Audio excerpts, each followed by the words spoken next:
Estoy preparando 12 mensajes. ¿Cuántos? 12 mensajes. Quizás no los voy a predicar los 12 mensajes, como ya dije, el domingo.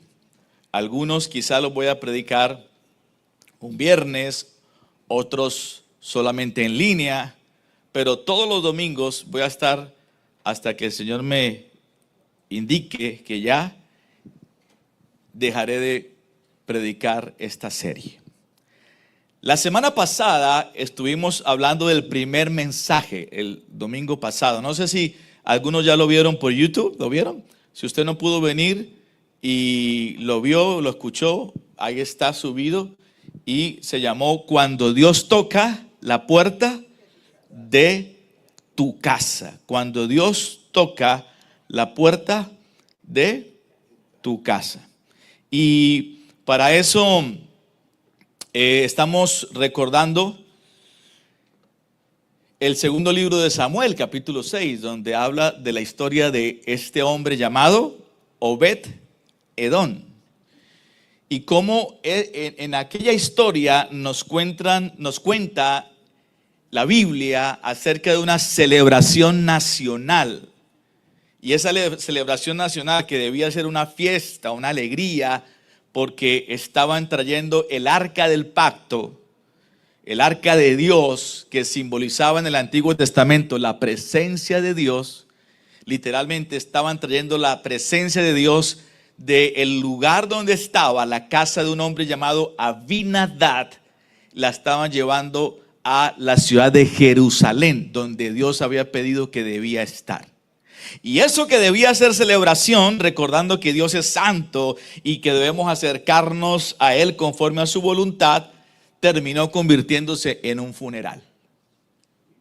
Y si usted quiere saber por qué lo que debió ser fiesta terminó convirtiéndose en un funeral y siendo tristeza, debe entonces escuchar el primer mensaje.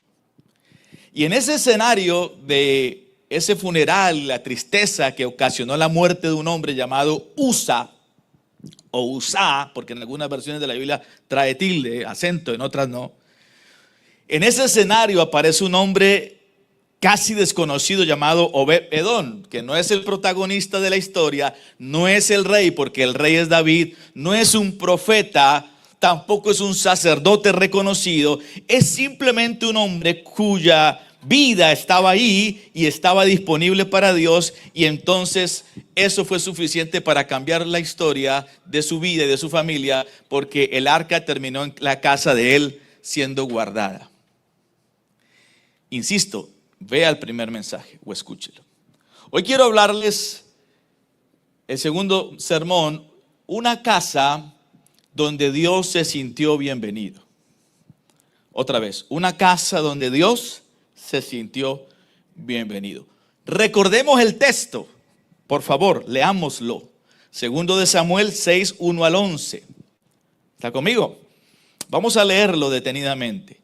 David volvió a reunir a todos los mejores soldados de Israel, que sumaban 30,000, y partió de Baalá de Judá con todo su ejército para trasladar de allí el arca de Dios, donde se invocaba el nombre del Señor de los ejércitos, que habita entre los querubines. Pausa ahí. ¿El arca es de quién? De Dios. Y ahí en esa arca se invocaba el nombre del Señor.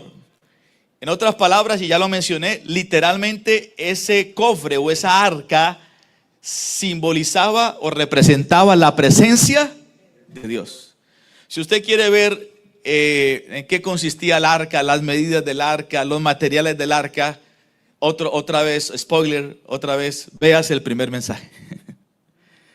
Versículo 3. Sacaron el arca de Dios de la casa de Abinadab. Era donde había estado el arca, según los estudiosos, por 70 años. Que estaba sobre una colina, y la pusieron sobre un carro nuevo al que iban guiando Usá y Agio, los hijos de Abinadab. Cuando sacaron de la casa de Abinadab el arca de Dios, Agio iba delante del carro, mientras que David y todo el pueblo danzaban alegremente delante del Señor, al son de instrumentos musicales, de madera, de haya y de arpas, salterios, panderos, flautas y címbalos. Al llegar, versículo 6, al llegar a la era de Nacón, los bueyes tropezaron. Es decir, que si iba un carro nuevo, el carro era alado por bueyes. Y Uzá, que era uno de los hijos de Abinadab, según el pasaje que leímos, y Uzá estiró la mano para sujetar el arca, porque el arca, al tropezar los bueyes, se iba a caer. Y entonces estiró la mano para sujetar el arca, pero el Señor se enojó muchísimo contra Uzá por haberse atrevido a tocar el arca, y allí mismo hirió a Uzá, y este cayó fulminado, muerto inmediatamente. David entonces se puso muy triste de que el Señor hubiera dado muerte a Uzá, y desde entonces aquel lugar se llama Pérez Uzá. Si usted quiere saber por qué murió Uzá y por qué se enojó Uzá, o más bien, por qué se enojó Dios con Uzá y por qué murió Uzá y todo el contenido de Uzá, véase el primer mensaje. Versículo 9. David tuvo entonces temor del Señor. Y se preguntaba, ¿cómo puedo pensar en llevarme el arca del Señor? Es decir, tomó tiempo para decir, ¿qué fue el error que cometimos? ¿Qué fue lo que pasó? ¿Por qué, si el arca es de bendición y es la presencia de Dios, por qué mató a Uzá? Y entonces, para darse tiempo en pensar, en reflexionar, se le ocurrió, versículo 10, ordenó que en lugar de llevar el arca del Señor a la ciudad de David, que es Jerusalén, la llevaran a la casa de Obed-Edom. Y ahí es donde aparece el famoso Obed-Edom. Bueno, no famoso, un hombre desconocido, que hasta ahí la Biblia no los había mencionado. Llevaron el arca a la casa de Obed-Edom. Y lo dijimos en el mensaje anterior, se convirtió eso en un problema para David. Y entonces dijo, mató a alguien, yo que me la voy a llevar para mi ciudad. Y entonces dijo, no, yo me voy a temporalmente a deshacer de esto mientras pienso, ¿qué fue lo que pasó? Y entonces se le ocurrió llevar el arca, o ordenar que llevaran el arca a la casa de un hombre llamado Obed-Edom. Pero resulta que cuando llegó el arca a la casa de Obed-Edom, versículo 11, llevaron el arca del Señor y se quedó 3 meses. ¿Cuántos meses? 3. En la casa del gatita Obed-Edom. Gatita porque era de Gat. Del gatita Obed-Edom. Y Dios lo bendijo a este y a toda su familia. Yo me imagino durante esos 3 meses la gente viendo qué le pasaba a Obed-Edom. Porque si ya había sucedido algo con Uzá, todo el mundo estaba a la expectativa. ¿A qué hora le toca a Obed-Edom? Pero en lugar de haber muerte y pánico como hubo ese día, con Obed-Edom ocurrió totalmente lo contrario. Fue prosperado, dice, y lo bendijo Dios a él y a toda su casa. Y este pasaje, mis hermanos queridos, nos enseña que después de la muerte de Uzá, David dejó el arca en la casa de Obed-Edom 3 meses. Oye, me gusta esto de los 3 meses, ¿no? Porque tiene que ver un poco con el plan Vida Abundante, ¿no? Algunos dirán, ¿por qué, pastor? Porque no se ha visto los videos. Y porque no ha venido a los entrenamientos. Porque la persona se entrega a Cristo y para ganarla para Cristo son 3 semanas. La ganamos para Cristo y luego son 3 días. luego la consolidamos en 3 semanas, y luego la discipulamos en 3 meses, y luego la formamos en 3 años. Y me llamó la atención esto del 3. Sería un buen mensaje después, pero ahora solo lo menciono. La presencia de Dios permaneció ahí y trajo bendición a toda su familia, mostrando que Dios honra a quienes reciben su presencia con reverencia. Ahora, analicemos un poco el texto. Quiero que me acompañe a la Biblia y analicemos el texto. Porque el texto afirma una verdad poderosa. La verdad poderosa está en una sola frase que me llama la atención y sé que usted ya la detectó, y es: Jehová bendijo a Obed-Edom y a toda su casa. Lo que mató a Uzá bendijo a Obed-Edom. Pregunta del pasaje entonces, del texto, no es solamente ¿qué recibió Obed-Edom? ¿Qué fue lo que recibió? Bueno, si lo bendijo, ¿qué fue lo que recibió? Casa, carro, prosperidad, una casa con piscina, con pileta, una casa con 5 parking y 6 carros. ¿Qué fue lo que recibió? La pregunta no es esa, la pregunta es: ¿qué clase de hogar hace que Dios decida permanecer en la casa de Obed-Edom? ¿Aló?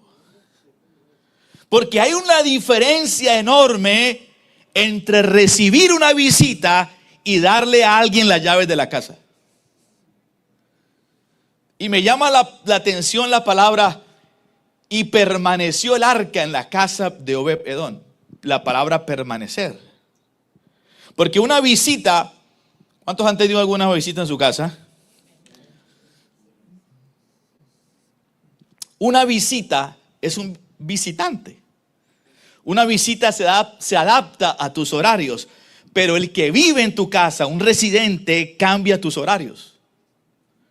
Una visita ocupa una habitación, necesita una habitación, pero un residente influye en toda la casa. Toda la casa cambia. Una visita no reorganiza tu vida, pero un residente sí reorganiza tu vida, porque ahora vive en tu casa. Una visita tú sabes que se va, pero el residente de la casa hace que tu vida cambie. ¿Me sigue? Y eso es exactamente lo que ocurrió en la vida de Obed-Edom. El arca llegó para quedarse, permaneció. El arca llegó allí. Ahora, lo interesante es que el texto bíblico no nos cuenta lo que Obed-Edom dijo. ¿Qué fue lo que dijo Obed-Edom?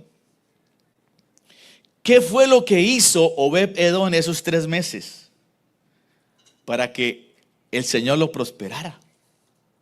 Porque ahora era un arca ocupando un espacio en su casa. Yo no sé dónde estaba el arca, si estaba al lado de la televisión, si estaba al lado de la cama, o estaba al lado de la cocina, o estaba al lado del sofá, pero estaba ocupando un lugar. Es decir, y el arca, según las medidas que vimos, no era tan pequeña. Por lo tanto, era algo que llamaba la atención, ¿no? Entonces, imagínense la esposa de Obed-Edom haciendo limpieza, porque era medio hispana ella. Y entonces ella estaba limpiando y limpiaba el televisor y lavaba los trastes. Y luego iba a limpiar la mesa del comedor. Y luego iba a limpiar aquí y limpiaba allá. Y cuando iba a limpiar el arca, ¡ay, verdad que no se puede tocar! Me imagino la casa de Obed-Edom. Dice que tenía 3 hijos. Me imagino a Obed-Edom y a su esposa cuidando de que sus hijos no tocaran el arca. No se imagine tan solo que llegó el arca. ¡Ay, tan bonita el arca! No, literalmente el arca les cambió la vida, les cambió la familia. Porque ahora no se podía tocar, porque ahora había que pensar que los muchachos no tocaran el arca, que si alguien venía de visita a la casa, no podía tocar el arca. ¿Por qué? Por lo que le pasó a Uzá. Y ahora ese aparato, ese artefacto, esa caja está con nosotros. Eso no lo describe la Biblia, pero podemos imaginárnoslo. No dice que hubo cultos especiales, no dice que hubo un milagro espectacular. Solo la Biblia, el Espíritu Santo registró un detalle, y es: el arca permaneció en la casa de Obed-Edom. Es decir, el arca se quedó. Y para mí esa palabra es la que me desafía, ¿sabe? Porque muchos queremos que Dios nos visite solo cuando tenemos un problema. Pero Dios no busca casas donde solo sea necesario para resolver un problema. Dios está buscando hogares donde Él deba permanecer. Donde Él no sea una visita, sino que sea un residente. Él está buscando casas donde sea bienvenido, donde no sea una molestia. Para David, el arca se le había vuelto una molestia. ¿Ahora qué hago con esto? Mató a Uzá. ¿A cuánto más va a matar? Y entonces se deshizo del arca para meterla en la casa de Obed-Edom.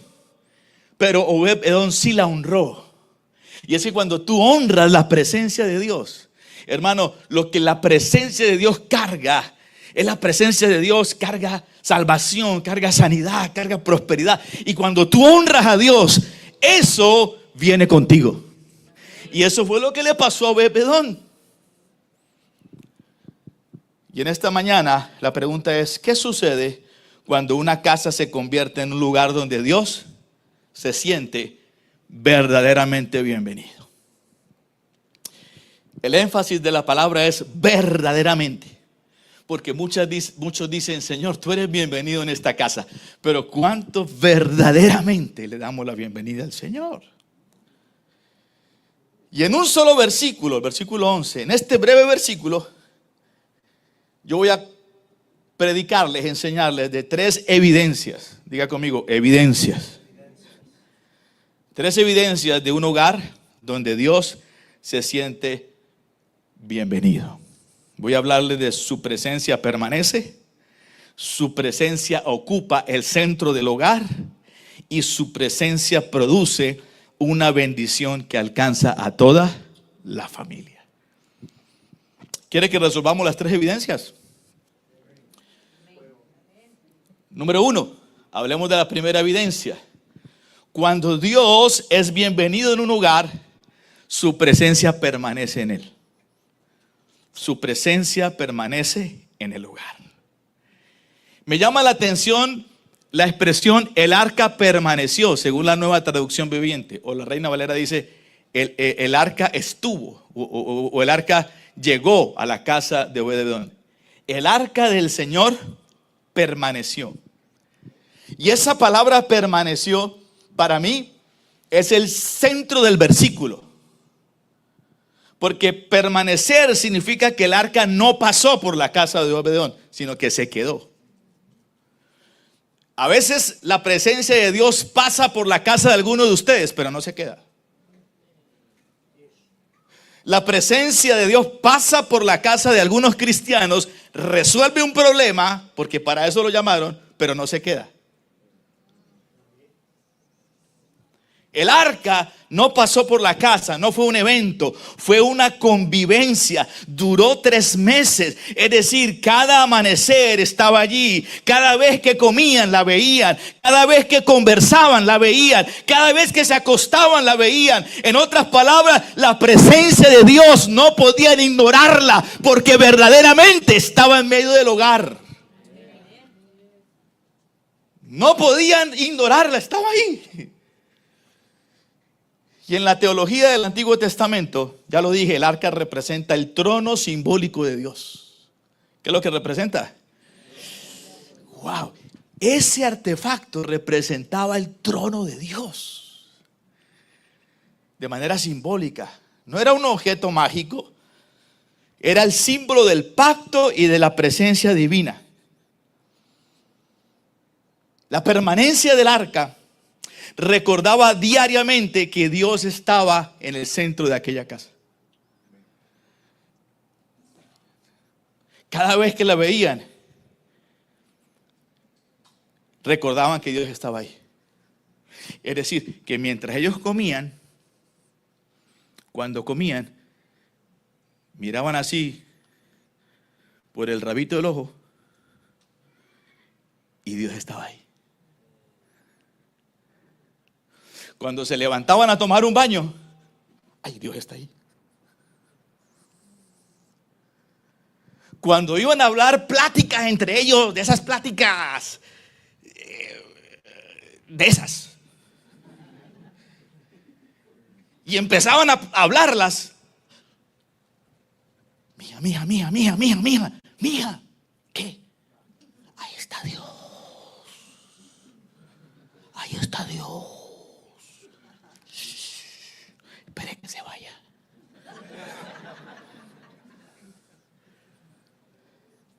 Cuando iban a ver la tele y estaban haciendo zapping y estaban viendo unos programas buenísimos, cuando de repente encontraron unos programas raros, de esos programas raros,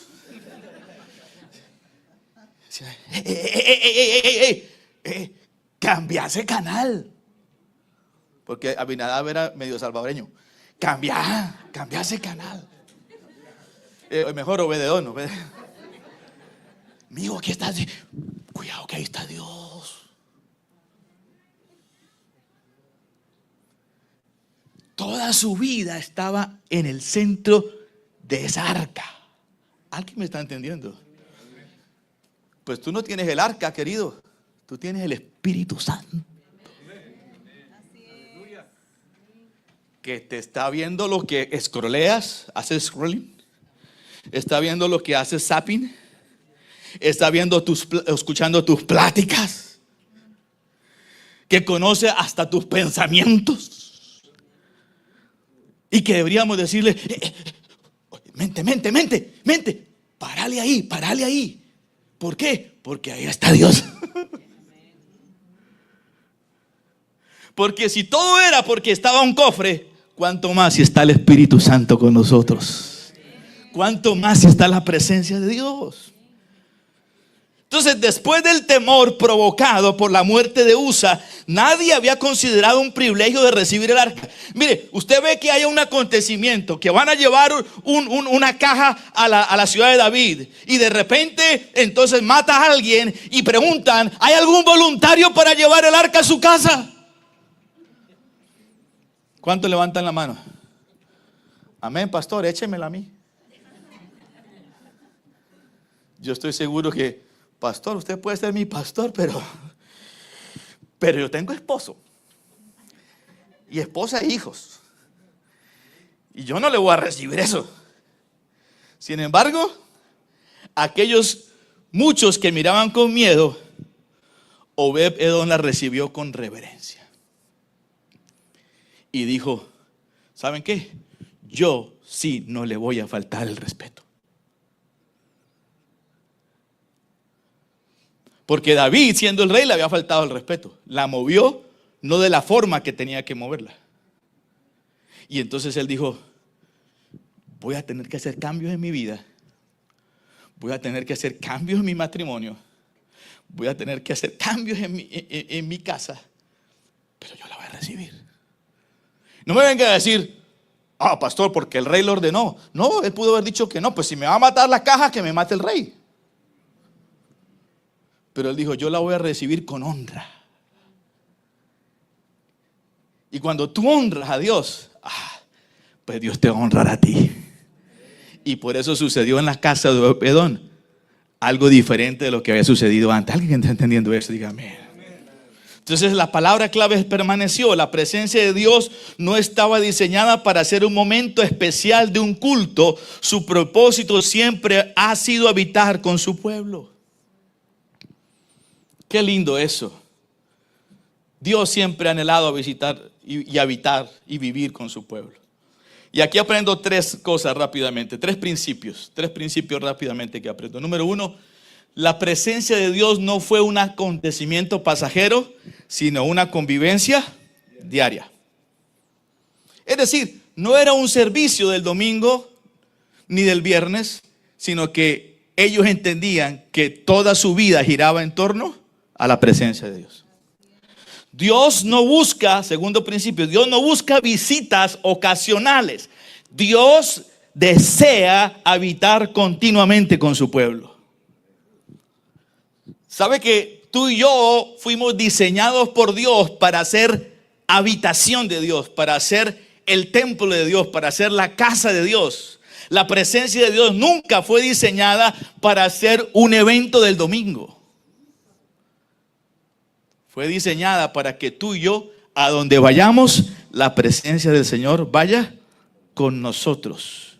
Fue diseñada para convertirse en el ambiente donde vivimos.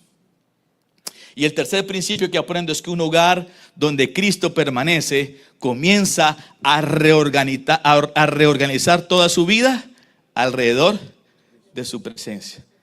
Como ya dije, empieza a cambiar sus conversaciones, lo que ven, lo que miran, lo que hacen. Porque cuando Dios permanece, ¿sabe? Comienza lentamente a transformar todo lo que se encuentra. No porque Dios imponga, no, sino porque le damos el lugar a Dios. Porque Dios nunca te va a imponer nada. Dios nunca te va a obligar nada. Él simplemente te dio libre albedrío para que tú digas, yo le quiero dar lugar a Dios. Y se me ocurrió hacer la siguiente imagen. Una infografía.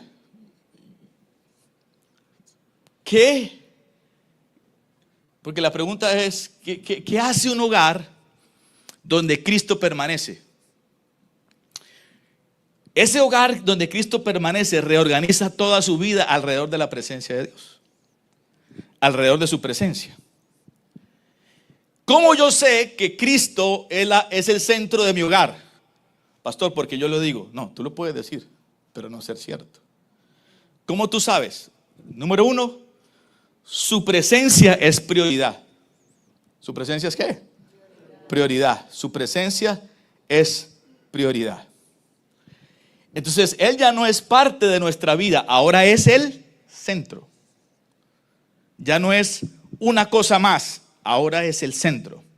Dos, nuestros valores cambian como familia. Significa que los principios de la familia se convierten, o los principios de Dios se convierten en nuestra guía diaria. Nos dejamos guiar por lo que Dios dice y no por lo que yo digo como hombre, porque yo soy el macho de la casa.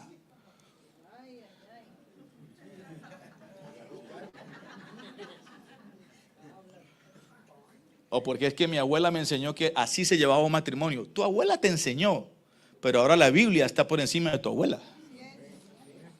Entonces te guías por los principios. Número tres, nuestras relaciones se transforman. ¿Y entonces cómo se transforman nuestras relaciones? Hay más amor, hay perdón en la casa, hay paciencia, hay unidad. Cuarto, la atmósfera de la casa cambia. ¿Por qué? Porque hay paz que llena el hogar y el gozo nos sostiene. ¿Qué es lo que llena el hogar? La paz. ¿Qué es lo que llena el hogar? Tú puedes tener un montón de problemas y dificultades, pero hay paz en el hogar. Paz, ¿no? Porque hay muchos hogares donde, hay paz, se disparan para todos. No. Paz. Que haya paz, la paz del Señor. Y su gozo sostiene el hogar. Número cuatro, nuestras decisiones como familia se alinean. Es decir, que cada decisión y cada elección se hace en dependencia de la voluntad de Dios. Y número 6, nuestro propósito se multiplica. Vivimos para honrarle y ser de bendición a otros. Vivimos para honrar la presencia del Señor. Diga, yo recibo eso. No, levante su mano y diga, yo recibo eso. Métale ganas, diga, yo recibo eso. Porque mi hogar es un hogar donde Cristo permanece. Por lo tanto, toda mi familia y mi hogar se reorganiza por la presencia de Dios. Dale un aplauso al Señor. Y eso me hace recordar, me hace recordar un texto que muchos tenemos en la casa en cuadros, pero no sé si lo vivimos. Hasta los católicos, todo el mundo lo tiene, pero no sé si lo vivimos. Salmo 91:1, el que habita al abrigo del Altísimo. El que habita. No dice el que visita al Altísimo. Dice el que habita. No dice el que va un momentito donde el Altísimo. Dice el que habita. El que vive en la presencia del Altísimo morará bajo la sombra del Omnipotente. En otras palabras, el que vive bajo el abrigo del Altísimo, el que vive en la presencia de Dios, va a estar siempre bajo el cuidado de Dios. No, usted no me entendió eso. El que vive en la presencia de Dios siempre va a estar bajo el cuidado de la presencia donde vive. Y ahí yo tengo un dicho. Cuando alguien se pone difícil, que ya yo siento que yo tengo una frase y es: haga lo que Dios le permita hacer. ¿Haga qué? Porque si yo estoy bajo el abrigo del Altísimo, pues haga lo que el abrigo en el que estoy le permita hacer. Porque estoy cubierto. ¿Alguien me está entendiendo eso? Yo estoy cubierto. Tú estás cubierta. Tú estás cubierto. Tu familia está cubierta. Tu salud está cubierta. La presencia de Dios cubre tu vida. Tu salud está cubierta. Es decir, que en tu vida no va a ocurrir algo que Dios no permita, porque estás bajo esa sombra, bajo ese cuidado del Altísimo. ¿Me sigue? Y entonces cuando yo vivo el versículo 1, pues se desata todo lo demás.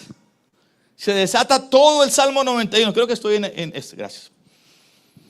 Se desata todo lo demás. Yo no sé si alguien se sabe el Salmo 91 de memoria. Como el Salmo 23. Pero yo quisiera que lo personalices. Porque dice: el que habita al abrigo del Altísimo morará bajo la sombra del Omnipotente. Pero como tú habitas y como tú moras, vamos a personalizarlo. ¿Quiere hacerlo? Y más que estos tiempos que estamos viviendo son de Salmo 91. El que entendió, entendió. Entonces vamos a declararlo. No, espero que usted lo tenga en su Biblia, porque no lo traje ahí a propósito. Porque el Señor me dijo: póngalos a leer la Biblia. Es lo único que leerán esta semana. Entonces, busque el Salmo 91, por favor. Le doy su tiempo, no se preocupe.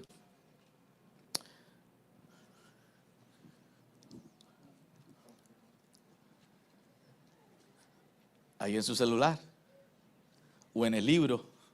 ¿Lo tiene? Pero lo vas a personalizar. Es decir, no él o su, sino para ti.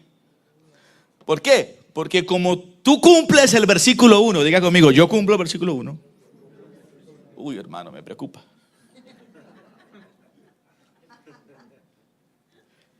Diga: yo cumplo el versículo 1. Agarre la mano ahí que está a su lado, dígale: por la fe por lo menos, declárelo, hermano. Como yo cumplo el versículo 1, mire lo que viene para usted. Diré yo a Jehová, esperanza mía y castillo mío, mi Dios en quien confiaré. Él me librará del lazo del cazador y de la peste destructora. Con sus plumas me cubrirá y debajo de sus alas estaré seguro. Escudo y adarga es su verdad. No temeré el terror nocturno, ni saeta que huele de día, ni pestilencia que ande en la oscuridad, ni mortandad que en medio del día destruya. Caerán a mi lado 10,000 y 10,000 a mi diestra, mas a mí no me llegará. Ciertamente con mis ojos mirarás y verás la recompensa de los impíos, porque he puesto a Jehová, que es mi esperanza, al Altísimo por mi habitación. No me sobrevendrá mal, ni plaga tocará mi morada, pues a sus ángeles mandará acerca de mí, que me guarden en todos mis caminos. En las manos me llevará, para que mi pie no tropiece en piedra. Sobre el león y el áspid pisaré. Hollaré el cachorro de león y al dragón. Por cuanto en mí ha puesto su amor, yo también lo libraré y le pondré en alto. Por cuanto ha conocido mi nombre, me invocará y yo le responderé. Con él estaré yo en la angustia, me librará y le glorificaré. Lo saciaré de larga vida y me mostrará mi salvación. Alguien diga conmigo: todo eso es mío. Vamos, alguien que diga: todo eso es mío, todo eso es mío. Vamos, yo no estoy jugando contigo, estoy profetizando que todo eso es tuyo. El Espíritu Santo lo escribió para el Señor, para el Mesías, pero eso te alcanza a ti. ¿Y cómo te alcanza todo eso? Porque el que habita al abrigo del Altísimo morará bajo la sombra del Omnipotente. ¡Wow! Entonces la presencia de Dios te cubre y todo eso te alcanza. Pero cuando tú estás fuera de la presencia, pues sales como: ay, ¿no? Qué miedo. ¿Qué va a pasar? En estos días, la semana pasada vi la noticia: se activó el cinturón de fuego y la falla de San Andrés vuelve. Y todos: el que habita al abrigo del Altísimo morará bajo la sombra del Omnipotente.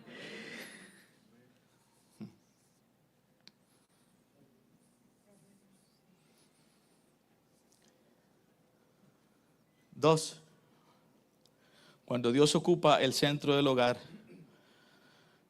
toda la familia comienza a ser transformada. ¿Toda qué? La familia. Hay una transformación. El versículo dice: en la casa de Obed-Edom. Observemos con cuidado el texto. No dice que primero bendijo las tierras de Obed-Edom. No dice que aumentó el dinero de Obed-Edom. No dice que multiplicó el ganado de Obed-Edom. Pero sí dice que bendijo a Obed-Edom y a toda su casa. Pregúnteme: ¿qué ve ahí, pastor? Pregúnteme: ¿qué ve ahí, pastor? ¿Qué le mostró el Espíritu Santo, pastor? Que la bendición no empieza por las cosas, la bendición empieza por las personas. Otra vez. La bendición no empieza por las cosas, empieza por las personas. Después de que empieza por las personas, porque empieza la vida de la persona a cambiar, la vida de la persona a transformarse, su lenguaje, su forma de pensar. Cuando hay una transformación, luego sí viene lo demás. Después alcanza lo demás. Dice: bendijo a Obed-Edom. Y luego sí, su casa. Primero eres tú. Primero Dios te transforma a ti. Primero Dios te toca a ti. Y después a todo lo que tú tienes, incluyendo tu casa. Y la casa, en la teología hebrea, representa mucho más que una construcción. Representa familia, relaciones, autoridad, ambiente espiritual. Es decir, todo el ámbito e influencia del hogar cambia. Porque antes de cambiar las circunstancias, Dios primero transforma el corazón de quienes viven en la casa. Pero nuestras oraciones están más orientadas en que Dios transforme nuestras circunstancias, antes que nos transforme a nosotros. La mayoría de nosotros, usted y yo, ¿por qué oramos siempre? Señor, cambia mis circunstancias, cambia esto, cambia. ¿Por qué no oramos: Señor, cámbiame a mí? Porque cambiando yo, cambian las circunstancias. Es decir, nuestras oraciones son más periféricas, externas que internas. Porque vivimos más de lo externo que de lo interno. ¿Están conmigo? Sí, okay. Y sabe que en el pensamiento hebreo, en el Antiguo Testamento y en el Nuevo Testamento también, Dios está pensando primero en transformar. Dios empieza una transformación en la persona y después sí transforma a los demás. Porque ¿qué sirve de que Dios te prospere y sigas con el mismo corazón podrido? Entonces tú vas a ser un millonario con un corazón podrido. Pastor, no hable así. Es peor lo que dice la Biblia. ¿De qué sirve que Dios restaure tu matrimonio si el que no ha transformado eres tú? Entonces toda la persona que vaya a llegar a ser tu pareja, tú la vas a podrir.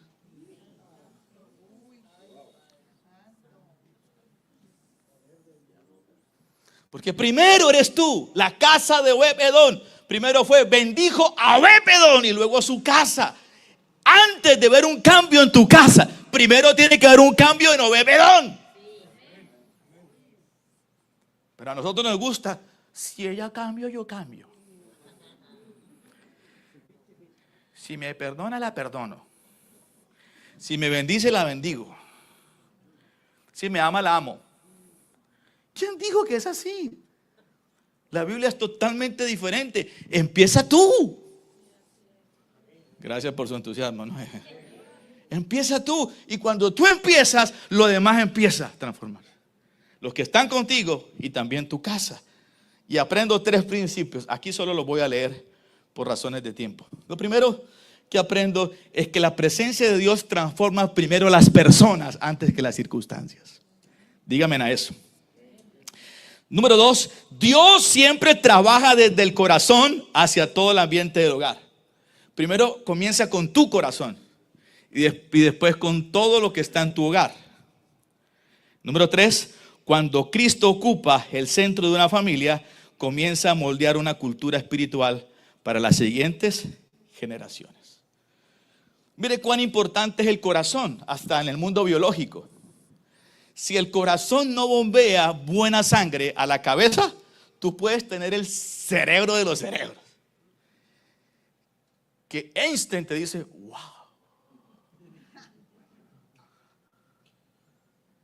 ¿Qué cerebro que tienes?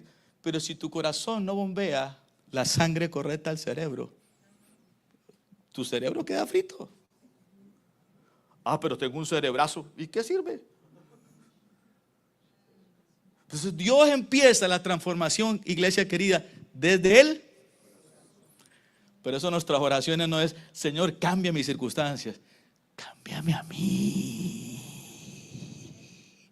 Cambia mi ego. Cambia mi carácter. Cambia mi lengua. Cambia mis pensamientos. Cambia mi manera de negociar. Cambia mi manera de trabajar.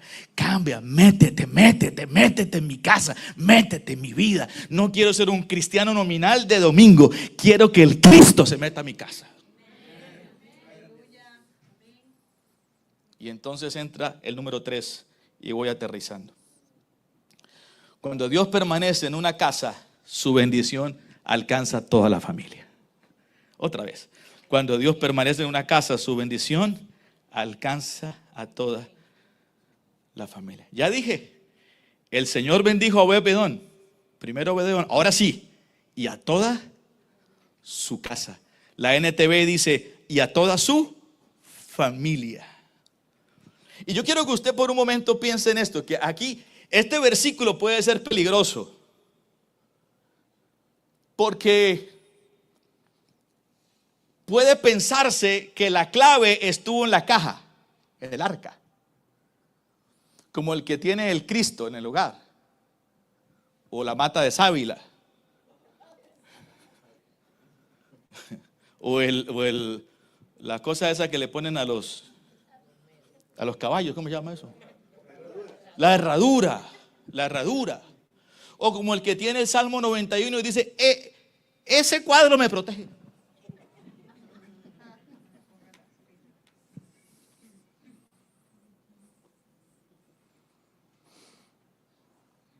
Aquí la clave no está en la caja, sino en lo que la caja representa. El arca representa a Dios, ya lo dije. Pero escuche bien, al leer el pasaje, el secreto no estaba en el objeto. Porque el arca nunca fue el centro fue Dios, el Dios del arca. El arca solamente era una señal. ¿Qué era? Una señal. Obed-Edom no fue bendecido por tener un mueble más en su casa. Fue bendecido porque honró al Dios santo del símbolo que representaba el arca. Y hoy, mis amados queridos, ya no existe el arca. Gracias a Dios, porque si no le estuviéramos poniendo velas a la bendita arca y sacándonos fotos con el arca para Instagram. Hashtag Cristo, ahí te mando la foto.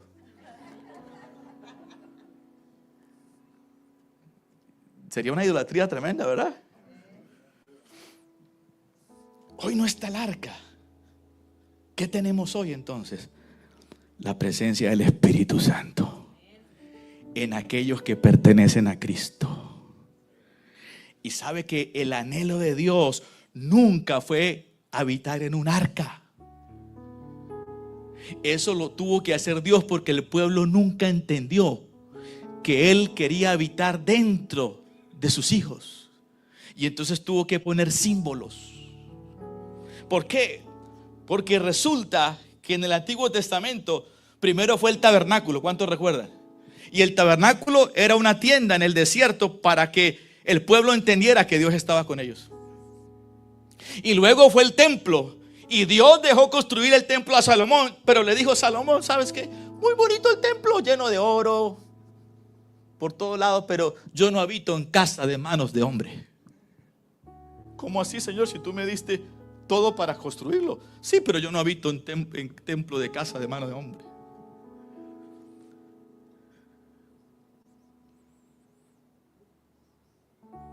Como el que cree que va a la iglesia el domingo, al edificio, ya entró a la iglesia. Él no habita en templo de manos de hombre. Él habita en corazones. De hecho, Juan tiene una revelación poderosa. Juan 1:1. En el principio era el verbo. El verbo era con Dios y el verbo era Dios. Y luego el versículo 14. Y el verbo vino y habitó entre nosotros. El griego dice se tabernaculizó. Se tabernaculizó, es decir, se hizo tabernáculo dentro de nosotros. Y vimos su gloria como gloria de majestad.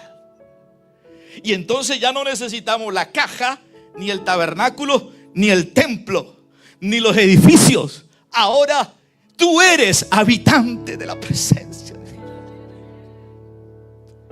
Y entonces a donde tú vayas, el Espíritu Santo va contigo.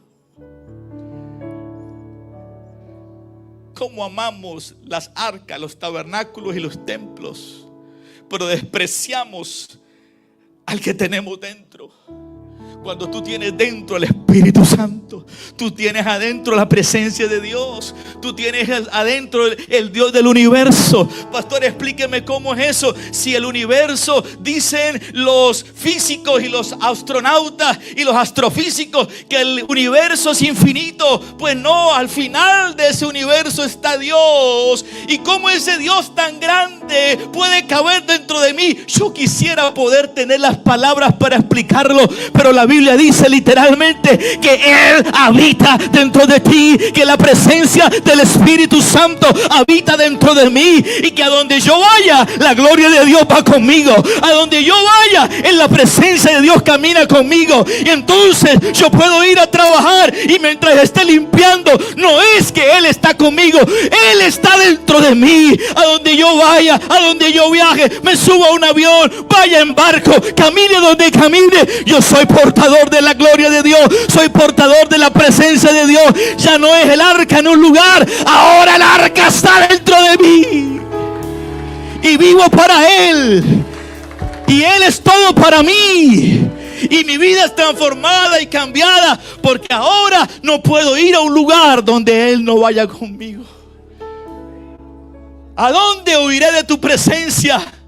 ¿A dónde me esconderé de ti? Si a donde yo vaya, a los montes más altos, dice el Salmo, o a profundidades del mar, ahí estás tú. Y no solo estás tú, estás dentro de mí. Por eso, como un cristiano no puede vivir para Él si no hay un lugar donde Él no pueda dejar de verte, porque camina contigo. Él conoce todo de ti. Todo de ti.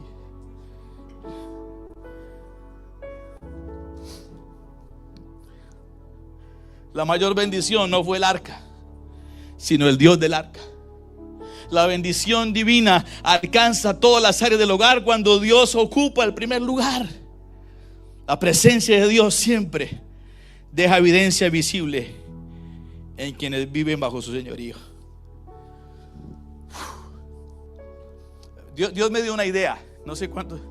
Solamente una familia puede participar. Yo quiero vivir 3 días con una familia. Yo pago todo, tranquilo.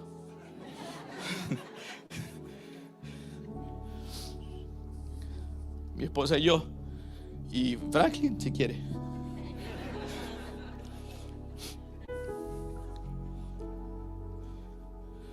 Bueno, que sea una semana para ver más cambios.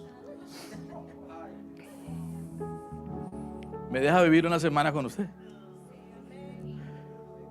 Un colchón inflable en la sala, por lo menos. Le prometo que hacemos devocional en la mañana, antes de salir. Y nos acostamos tarde, leyendo la Biblia. Que cuando vaya a salir una palabrota, ¡sí, el pastor!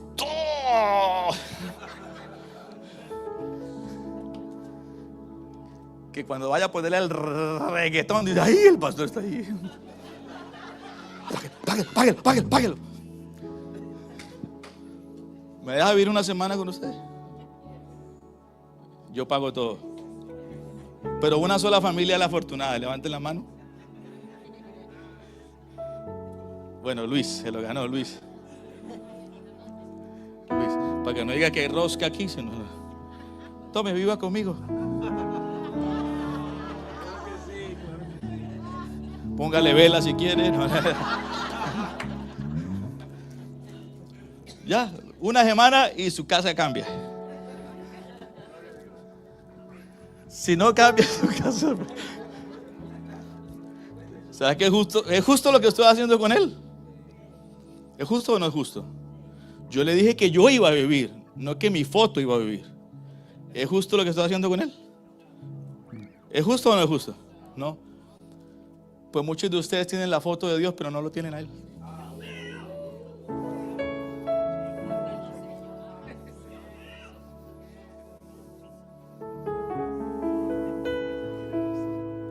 Y creen que con la foto va a cambiar. Querido, no es la foto. Porque la foto es de Fran, pero no es Fran. La foto es de Dios, pero no tienes a Dios. Dice que lo tienes. ¿Cuántos cristianos tienen la foto de Dios, pero no tienen a Dios?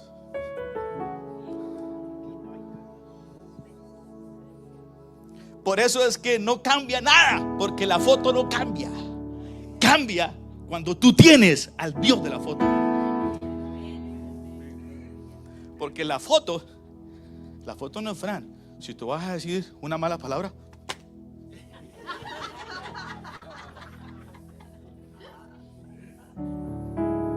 pues muchos le voltean la cara a Dios para cositas que hacen. Varón, tengo que pedírsela porque lo que cambia no es la foto, es la...